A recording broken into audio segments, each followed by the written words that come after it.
There's only one word for it, really.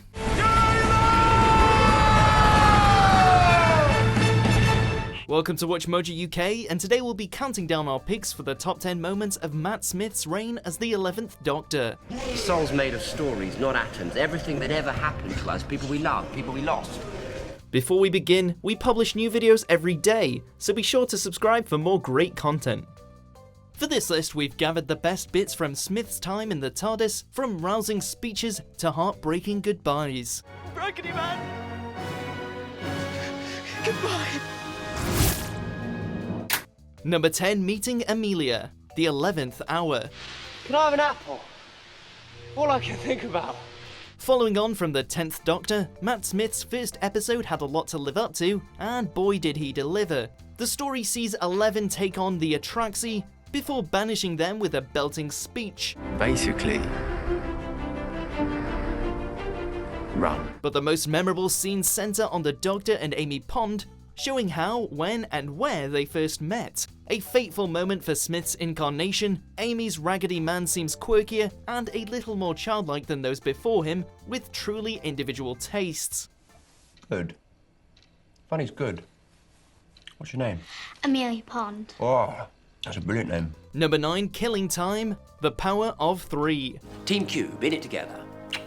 Not every alien invasion is a fast-paced or chaotic affair, and after the sudden but seemingly civil appearance of thousands of small black cubes, everyone's left scratching their heads. There's a puzzle to be solved, but patience is needed to solve it, and that's just not the Doctor's style. You said we had to be patient. Yes, you, not me. I hate being patient. Patience is for wimps. This scene sees Smith let loose his comic credentials as he wrestles with cabin fever after 4 days in one place.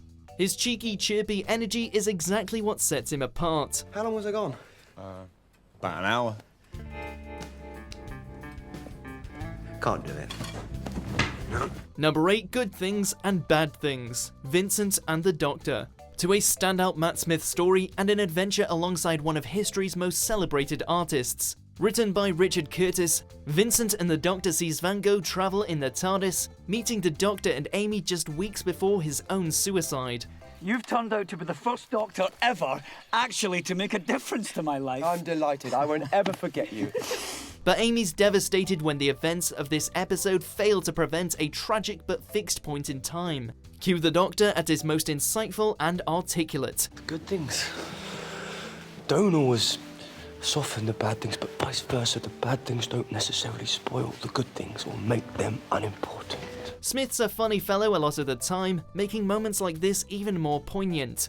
Number 7, understanding Oswin, Asylum of the Daleks. But, you know what really gets me about you, Oswin? The soufflés. Where do you get the milk for the soufflés? Of course, the Matt Smith era gave us 2 main companions, Amy and Clara, but Jenna Coleman's Doctor Who debut saw her play Oswin, another incarnation of the soon-to-be labelled Impossible Girl. However, here we see the proverbial penny drop, as Oswin and the Doctor realise she's not the human she thought she was. Far from it. Because you are a Dalek. I am not a Dalek. I am not a Dalek! Cornered by a Dalek who was until this moment helping him, it's a tight spot for Smith. But he and Oswin make amends mere seconds before extermination. Oswin!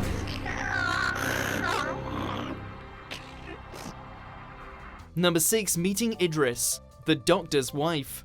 It's me. I'm the TARDIS. Neil Gaiman takes over writing duties here, exploring an integral but rarely examined relationship in the show between the Doctor and the TARDIS. Serene Jones won widespread critical acclaim for personifying the iconic police box, while Smith's Doctor has never seemed quite so excitable. Look at us talking. Wouldn't it be amazing if we could always talk, even when you're stuck inside the box? You know, I'm not constructed that way. There's a fair bit of fabulous bickering, but as with many Matt Smith storylines, it has an emotional ending, leaving the Doctor seemingly lonelier than ever. Goodbye. No. I just wanted to say hello. Number 5, Amy's Goodbye. The Angels Take Manhattan. Amy! If bidding farewell to the TARDIS broke your heart, then this next scene surely had you in bits. A defining moment for Smith's spell as a Time Lord, here's when he suddenly loses Amy forever. The Angels Take Manhattan story seems to be all wrapped up, but then a rogue statue captures Rory, and Karen Gillan's character has a gut-wrenching choice to make. What are you talking about? Back away from the Angel. Come back to the TARDIS. We'll figure something out. Despite Eleven's desperate attempts to persuade her otherwise, she follows her husband, and the Doctor is devastated all over again.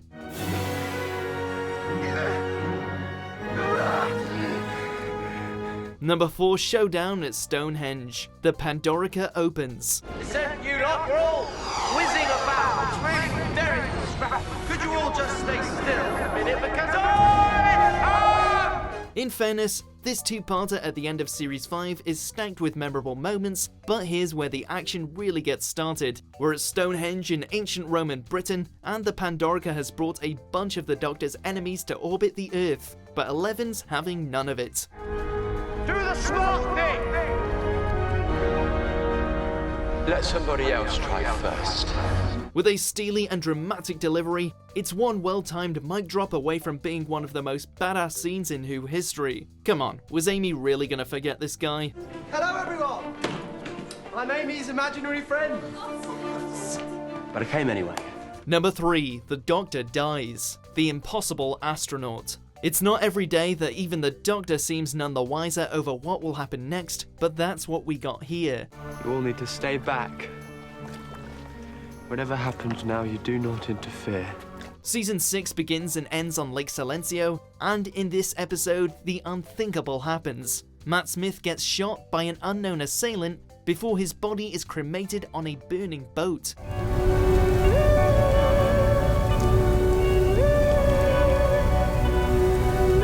That's it, all over. Regenerations won't save him now, but is he really dead? If he is, who killed him? And if he isn't, how did he escape? It's those sneaky spoilers all over again. Who did the Doctor trust the most?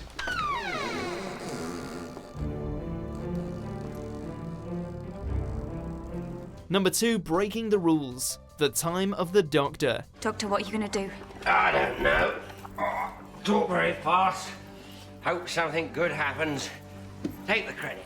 The writers continually rejigged what we thought we knew about regeneration throughout Matt Smith's tenure, but never more so than in his final scenes. The time of the Doctor sees old age catch up with 11 as he stares down a Dalek siege, ready to meet his fate on Trenzalore.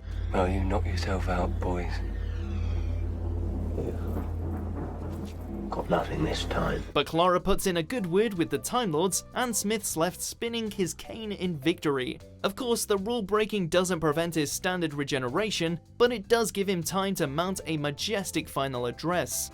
I swear, I will always remember when the Doctor was me. Number 1, facing Akhaten. The Rings of Akhaten. Okay then. That's what I'll do. I will tell you a story. When it comes to epic speeches, no Doctor does it better. We finish with 11 at the mercy of Akhaten, a parasitic planet which feeds off memories and sentiment, and we all know Smith's well stocked with both. Sure, this scene doesn't quite defeat the demon, but it gives glorious inspired insight into the Doctor's monumental burden. Take mine. Take my memories. But I hope you've got a big appetite. He has seen friends, families, and worlds disappear, but continues his quest regardless. By bearing his soul, he saves an entire system of planets. I have seen things you wouldn't believe. I have lost things you will never understand. It's all in a day's work for the Doctor. Take it! Take it all, baby! Have it! You have it all! Do you agree with our picks? Check out these other great clips from WatchMojo UK and subscribe for more great content.